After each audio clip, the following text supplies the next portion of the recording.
Os 10 mandamentos? Isso pode acontecer até porque alguns foram criados em regiões que levam os 10 mandamentos bem a sério.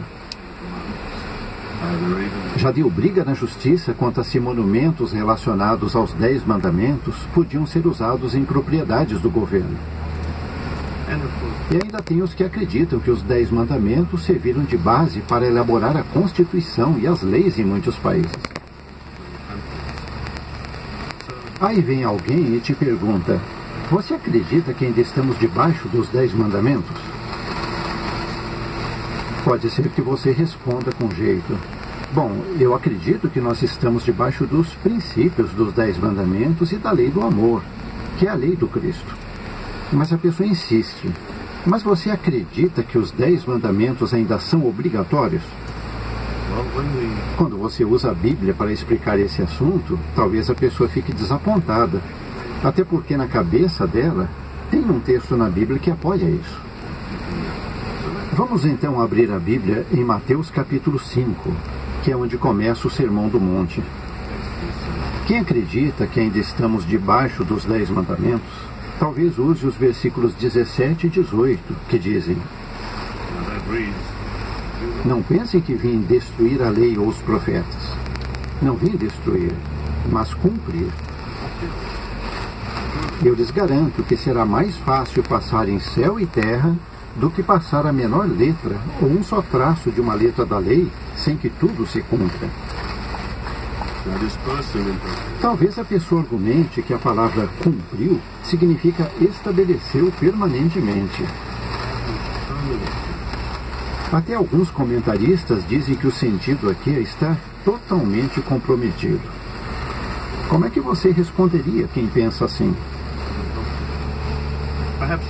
Pode ser que você mostre uma série de textos, como Romanos 10:4, que diz que Cristo é o fim da lei.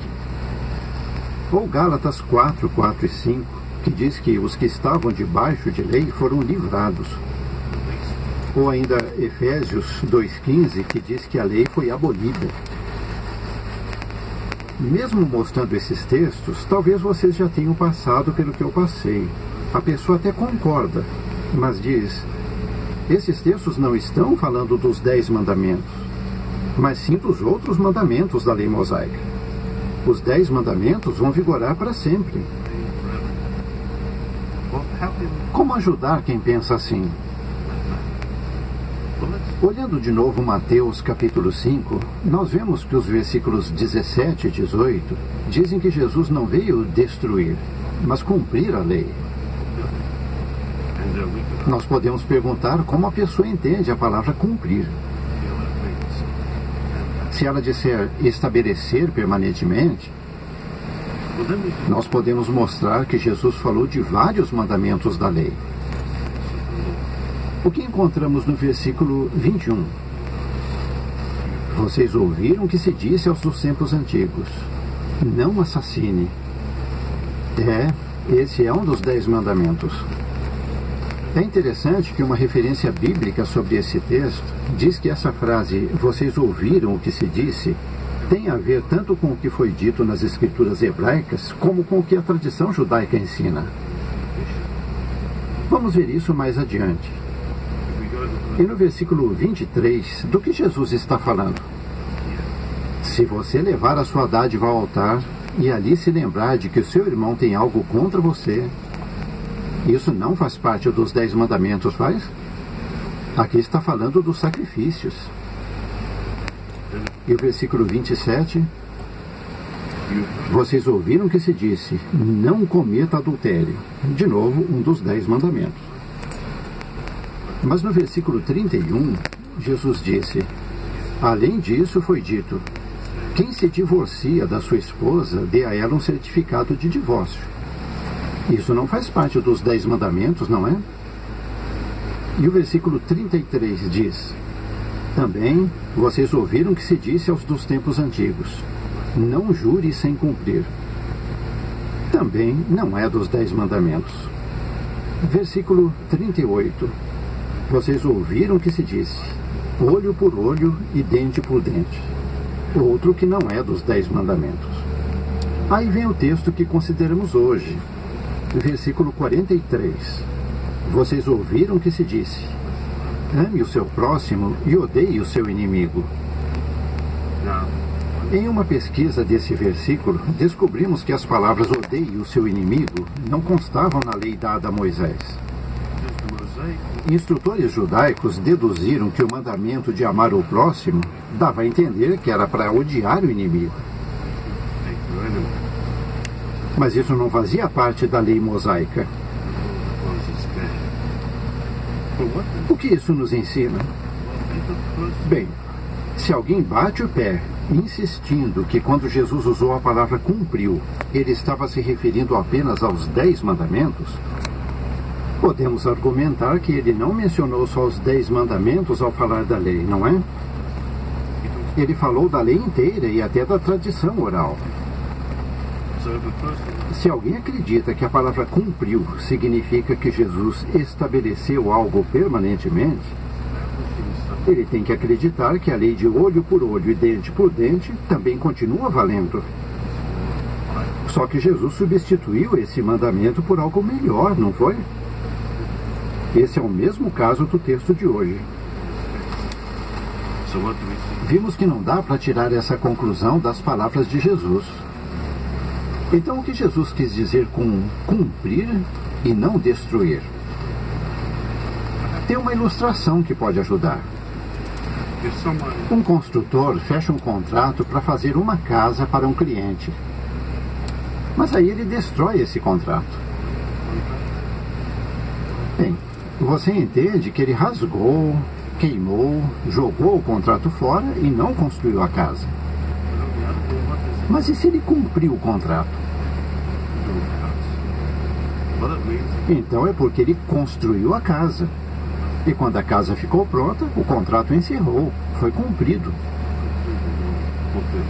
O construtor não vai ficar fazendo casas e mais casas para cumprir aquele contrato que já foi encerrado. Pode ser que uma ilustração assim ajude alguém de coração humilde a entender que quando Jesus disse que veio não destruir, mas cumprir, ele não estava ali para exterminar a lei.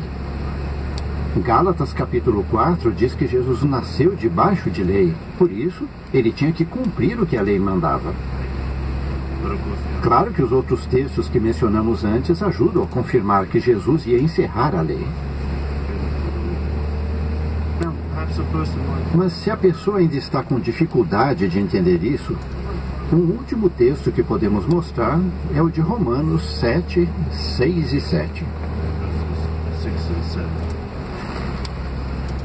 Romanos 7, 6 diz: mas agora fomos libertados da lei, porque morremos para aquilo que nos restringia, a fim de sermos escravos num novo sentido, por meio do Espírito, e não no velho sentido, por meio do código escrito. Nesse ponto, pode ser que a pessoa interrompa e diga: viu, essa lei aí é a que não inclui os 10 mandamentos. Os 10 mandamentos vão ser obrigatórios para sempre.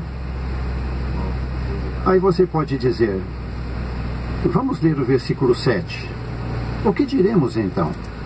Será que a lei é pecado? Certamente que não. Na verdade, eu não teria conhecido o pecado se não fosse a lei. Por exemplo, veja o exemplo que Paulo usa aqui. Eu não teria conhecido a cobiça se a lei não dissesse não cobice. Fica claro que nem o apóstolo Paulo, nem o Senhor Jesus separavam os 10 mandamentos das outras leis. Pois é, nós temos como dar uma boa resposta para quem insiste que os 10 mandamentos ainda são obrigatórios. Tomara que dê para ajudar quem pensa assim a entender que Jesus nos ensinou os princípios por trás das leis, e que a lei do Cristo envolve amar a Jeová, amar ao próximo e seguir as orientações que Jeová nos dá. Talvez você tenha achado esse assunto um tanto complicado para considerar logo de manhã cedo. Mas da próxima vez que alguém te perguntar se você acredita que ainda estamos debaixo dos 10 mandamentos, tomara que esses comentários te ajudem.